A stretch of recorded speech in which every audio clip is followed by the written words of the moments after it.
A lei da reforma trabalhista, sancionada pelo presidente Michel Temer no mês passado, só começa a valer em novembro. Mas as dúvidas estão aí, né? Uma delas, a hora extra. Uma das mudanças da nova lei é quanto à hora extra. Ela prioriza o tempo em que o trabalhador fica efetivamente à disposição do empregador. Isso significa que não será considerado hora extra o tempo gasto pelo empregado para buscar proteção pessoal nos casos de insegurança em vias públicas ou más condições climáticas, bem como entrar ou permanecer na empresa para atividades particulares, como práticas religiosas, descanso, lazer, estudo, alimentação, atividades de relacionamento social, higiene pessoal e troca de roupa ou uniforme quando não há obrigação de fazer a troca na empresa. Uma outra mudança é quanto ao trajeto casa-trabalho, trabalho-casa. A CLT considerava como jornada de trabalho esse percurso, desde que o transporte seja oferecido pela empresa por causa do difícil acesso e pela falta de transporte para o trabalho. A reforma trabalhista acaba com essa exceção e as horas de trabalho passam a ser contadas só no início das atividades. A nova lei vai entrar em vigor em novembro e vale para os novos e antigos contratos. Bom, para falar sobre esse assunto, está aqui conosco o advogado José Augusto Lira. Boa tarde, doutor. Boa tarde, Érica. Bom, com a reforma trabalhista, que passa a valer aí, entra em vigor em novembro, foi dado um novo conceito, né, para o regime de trabalho parcial. O que mudou? No diploma anterior, o regime de tempo parcial, ele era aquele até 25 horas semanais, né? Muito bem, o objetivo era se gerar mais emprego. Na reforma, o que se coloca? Coloca um regime em duas situações que eles abriram. Em 30 horas semanais, sem direito a hora extra, e com 26 horas semanais, podendo fazer um limite de 6 horas extras, né? Então, o regime de tempo parcial, o objetivo dele é esse, né? É permitir a geração de emprego, o que existia no diploma anterior, e agora vem com uma outra roupagem, nessas duas colocações de 30 horas e 26 horas admitindo a hora extra, né?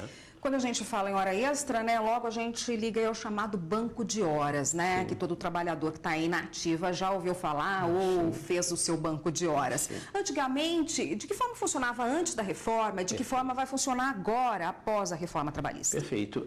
Antes, é bom, todas as perguntas são sempre excelentes para o nosso telespectador.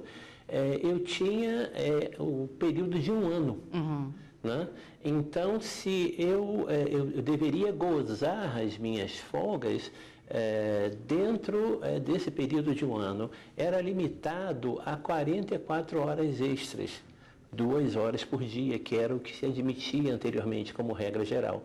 E eu deveria gozar essas horas extras como folgas dentro do período de um ano. Se eu não gozasse, se meu contrato fosse rescindido ou se ultrapassasse esse prazo de um ano, eu receberia sempre com acréscimo de 50%.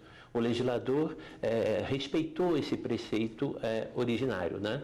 Hoje, o banco de horas ele me dá um prazo de 6 meses. Ele reduziu o período de um ano para 6 meses, né? Agora, as regras permanecem as mesmas. Se eu não gozar as folgas dentro de 6 meses, por alguma razão o meu contrato for rescindido, né, eu receberei com acréscimo de 50%. Se eu passar 6 meses, se eu for insubstituível para a empresa, se não puder ter ninguém que me cubra, se eu ultrapassar o prazo de 6 meses, eu vou ter também um acréscimo de 50%. Então, resumindo, de um ano diminuiu para 6 meses. O resto permanece tudo. Ainda existe um limite de horas diárias extras que se pode fazer? O limite de horas, veja, nós temos, é importante dizer ao nosso telespectador, que nós temos de pelo menos de 8 a 12 pontos que precisam ser ajustados entre medida provisória, né?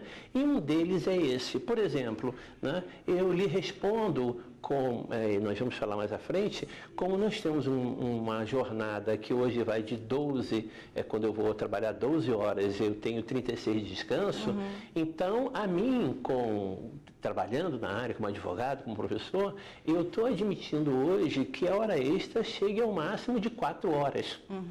Mas isso precisa ser ajustado dentro desses pontos que é público e notório, que todos estão dizendo no Congresso que tem que ser ajustado pela MP, né? Mas se ele me diz que eu posso ir até 12 horas, a mim é lícito deduzir de que eu posso ter 4 horas extras. É perfeitamente lícito. Tá ótimo. A gente continua nesse assunto no próximo bloco. Só um minutinho, por favor.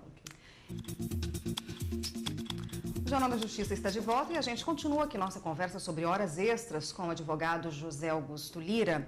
Doutor, o tempo de troca do uniforme, por exemplo, na empresa, o tempo que a pessoa vai levar para se arrumar, para começar a trabalhar, ou mesmo o trajeto que ela leva, se ela for pegar um ônibus da empresa, da casa dela até a empresa, isso conta como hora trabalhada? Perfeito. Conta como hora extra ou não?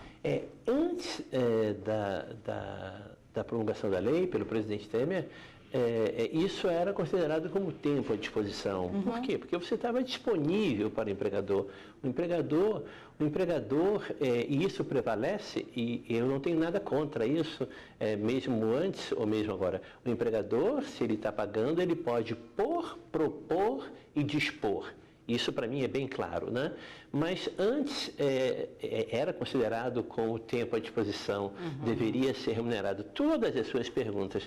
Hoje não, né? Hoje mudou esse conceito de horas de deslocamento, troca de roupa, troca de vestuário, né?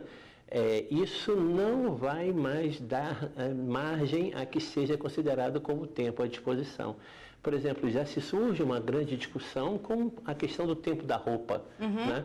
Eu tenho que chegar, trocar meu fardamento no horário da empresa, né? Portanto, eu estou dentro do meu horário, né? E se eu chegar antes, vai ser hora extra, já é um primeiro enfrentamento que nós, doutrinadores, professores, advogados, já estamos enfrentando nesse momento preliminar. Mas, objetivamente, nesse momento, pelo espírito da reforma, nada será considerado como tempo à disposição do empregador. Que tipo de hora extra ela tem que ser necessariamente paga, não pode ir para o banco? Perfeito, excelente questão. Aqui é ceder ao serviço a jornada normal de 8 horas, que não mudou.